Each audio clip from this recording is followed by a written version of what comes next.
Hello everyone, myself Akeel Nawaz Python learning from basic to advanced के एक और वीडियो के साथ हाजिर हैं।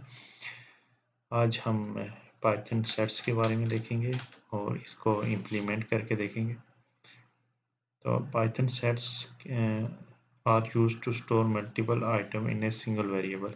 जिस तरह हमने लिस्ट और टपल्स के बारे में देखा था कि ये सिंगल वेरिएबल में मल्टीपल आइटम को स्टोर करने के लिए यूज़ होता है, इसी तरह सेट भी कलेक्शन ऑफ डाटा को स्टोर करने के लिए यूज़ होता है, लेकिन इसकी अपनी प्रॉपर्टीज हैं। सेट्स आर कलेक्शन विच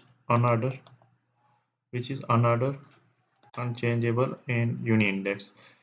अच्छा, ये किसी आर्डर के मुताबिक नहीं होते हैं और अनचेंजेबल, इसमें इसका मतलब ये है कि इसको आप कोई वैल्यू बीच में वो इसकी वैल्यू को अल्टर करना चाहते हैं तो वो वैल्यू अल्टर नहीं कर सकते।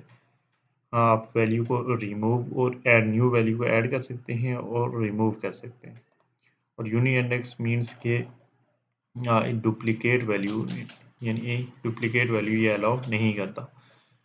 तो ये सपोज हमारे पास एक सेट है दिस सेट के नाम से, जो इसको कर्ली ब्रैकेट्स में लिखा जाता है। यानी आप जो सेट्स बनाएंगे उनको बिटवीन टू कर्ली ब्रैकेट्स आप उनको सेट आइटम को डिफाइन करेंगे। तो हमारे पास सपोज ये जिस सेट के नाम से एक सेट है जिसमें हमने 3 वैल्यू एप्पल, बनाना और चेरी रखी हुई। इसको हम रन करेंगे। ऑलरेडी रन है तो मैं कर्नल को रीसेट कर देता हूँ।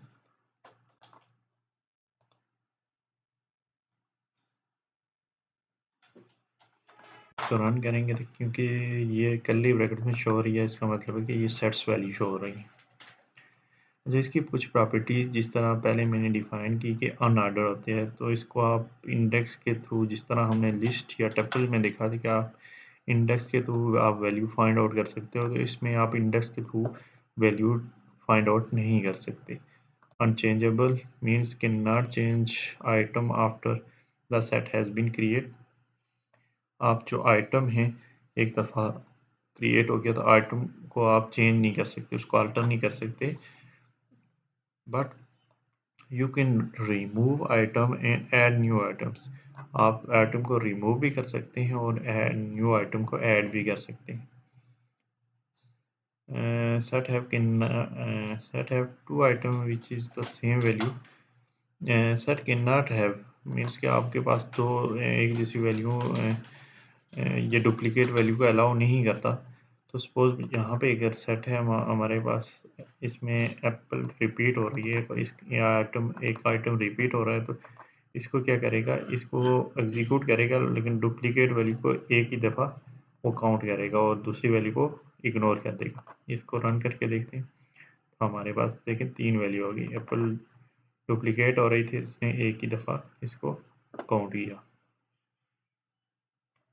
अच्छा, इसके अलावा नेक्स्ट ये 1 और 2 को एक ही कंसिडर करता है।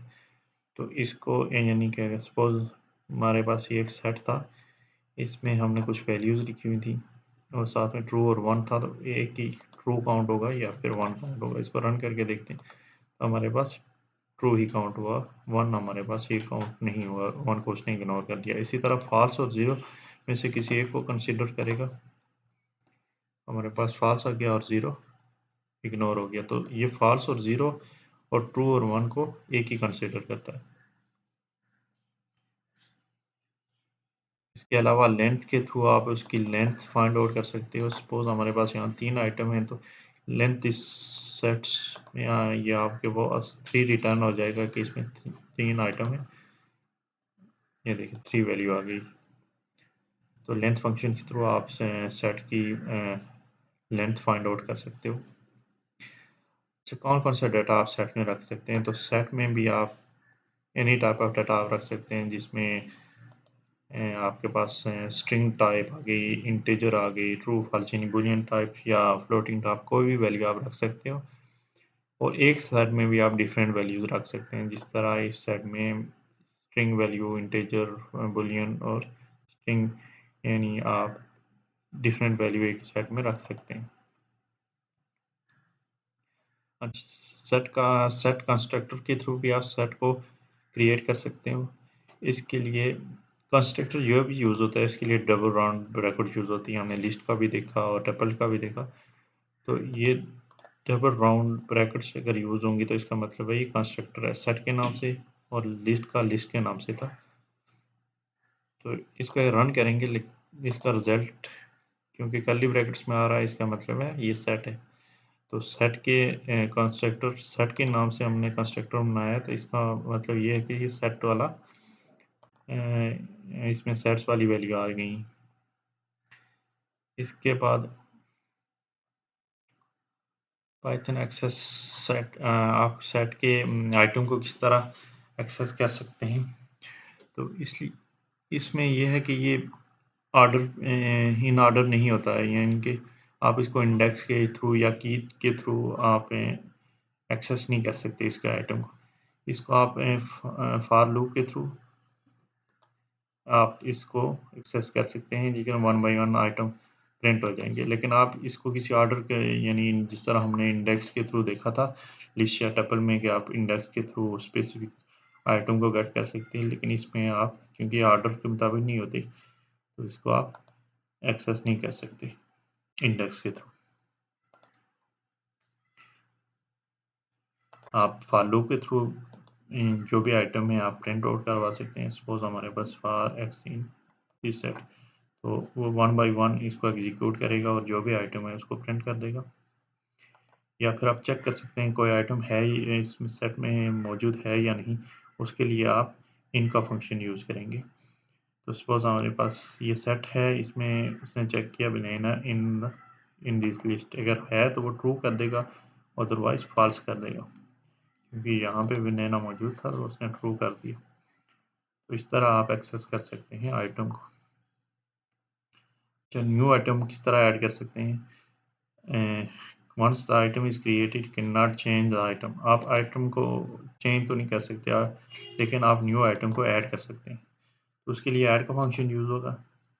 सपोज हमारे पास ये एक सेट है, तो इसमें हमने ऐड कर दिया ऑरेंज, तो जब इसको एग्जीक्यूट करेंगे तो एक और आइटम इसमें ऐड हो जाएगा ऑरेंज के नाम से।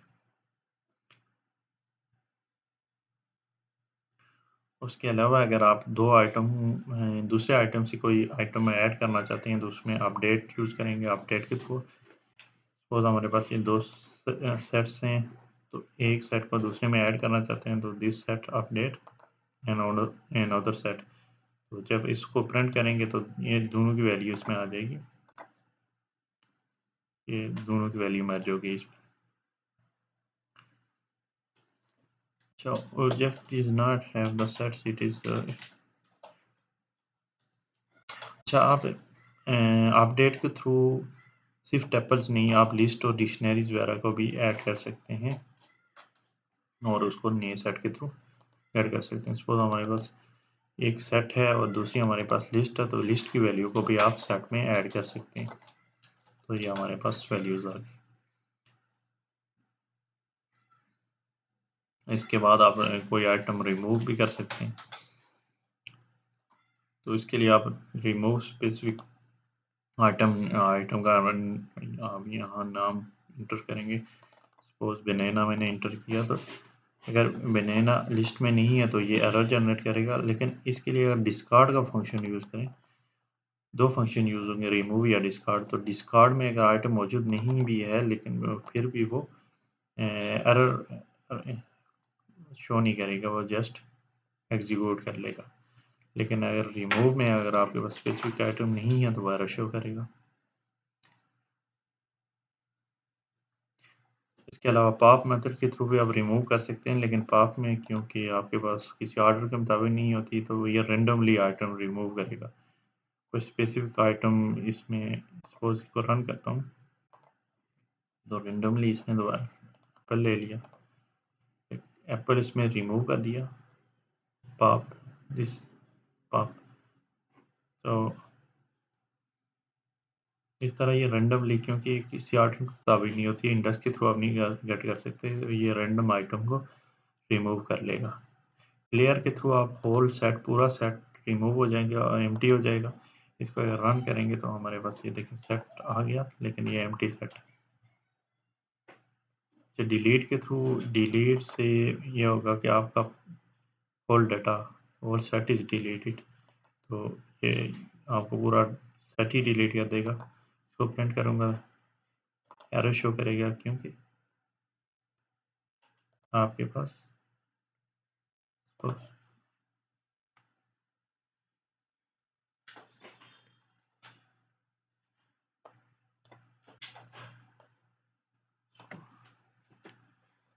सॉरी, इसको रन करूँगा क्योंकि आपका ये वाला सेट डिलीट हो गया, दिस सेट, तो इसलिए इसने ये एरर शो कर दिया।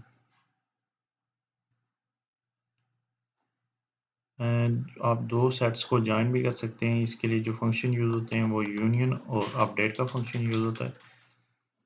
The union method returns the new sets containing all items from the both sets, or update method is insert all item into the one set to another set. Update जो है एक set का दूसरे set में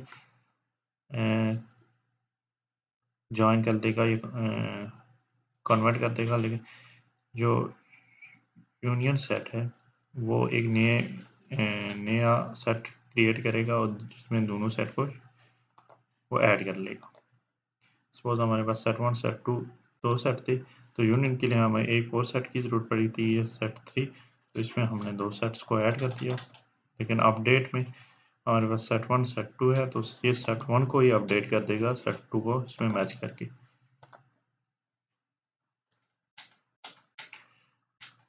note both union and update will exclude any duplicate, जो duplicate value होगी उसको exclude कर देगा, एक ही दफ़ा लिखेगा उस वैल्यू को। कीप ओनली द डुप्लीकेट, यानी कि सिर्फ आप डुप्लीकेट वैल्यू का अगर मैच करना चाहते हैं तो उसके लिए intersection method, update method use किया जाता है। तो ये देखेगा दोनों वैल्यूज, दोनों सेट्स में से जो डुप्लीकेट वैल्यू हैं वही वैल्यू एक नए सेट में बना या उसी सेट को अपडेट करके उसमें मैच कर देगा। सपोज हमारे पास दो सेट थे, तो इसमें एप्पल वाली वैल्यू दोनों सेट में मौजूद थी, इसलिए इसने एप्पल ही यहाँ फाइंड आउट की। ये इंटरसेक्शन अपडेट का मेथड था। Keep all but not the duplicate values, तो इसके लिए सिमेट्रिक डिफरेंस अपडेट का मेथड यूज़ होता है कि जिसमें आप values, all values but not duplicate, तो ये डुप्लीकेट वैल्यू को नहीं लेगा, बाकी सारी वैल्यू को लेगा। तो सपोज यहाँ पे एप्पल है तो एप्पल नहीं लेगा, लेकिन बाकी सारी वैल्यू भी नेना, चेरी, गूगल, माइक्रोसॉफ्ट, ये सब इसमें ले लेगा। नेना, माइक्रोसॉफ्ट, गूगल, चेरी, लेकिन एप्पल दोनों में मौजूद था इसलिए इसने इसको इग्नोर कर दिया। तो ये कुछ सेट के बारे में, कुछ किस सेट को आप किस तरह इम्प्लीमेंट कर सकते हैं और किस तरह सेट से काम ले सकते हैं। सेट के डिफरेंट मेथड्स भी हैं, जिसमें ऐड का मेथड आ गया। ऐड ऑलरेडी हमने देखा लिया। क्लियर का मेथड जो रिमूव कर देता है ऑल एलिमेंट्स। कॉपी का मेथड भी है जो रिटर्न करता है कॉपी ऑफ सेट्स। डिफरेंस जो दोनों सेट्स के दो या दो से ज़्यादा सेट्स के दरमियान डिफरेंस है वो रिटर्न करेगा। डिफरेंस अपडेट भी इसी तरह remove the item in the sets that are not included in another set, तो दो सेट्स में जो आइटम मौजूद हैं तो वो उसको रिमूव कर देगा। डिस्कार्ड का फंक्शन रिमूव स्पेसिफिक आइटम को। Intersection return the set that is intersection जो दोनों में मौजूद होंगी वही रिटर्न करेगा। इंटरसेक्शन अपडेट इसी तरह रिमूव कर देगा आइटम जो दोनों में मौजूद नहीं है। इसी तरह बाकी ये फंक्शंस या मेथड्स हैं जो सेट्स के यूज़ होते हैं। तो फुली आपने इसमें से सेट्स के बारे में सीखा होगा। नेक्स्ट हम डिक्शनरी के बारे में देखेंगे। Thank you.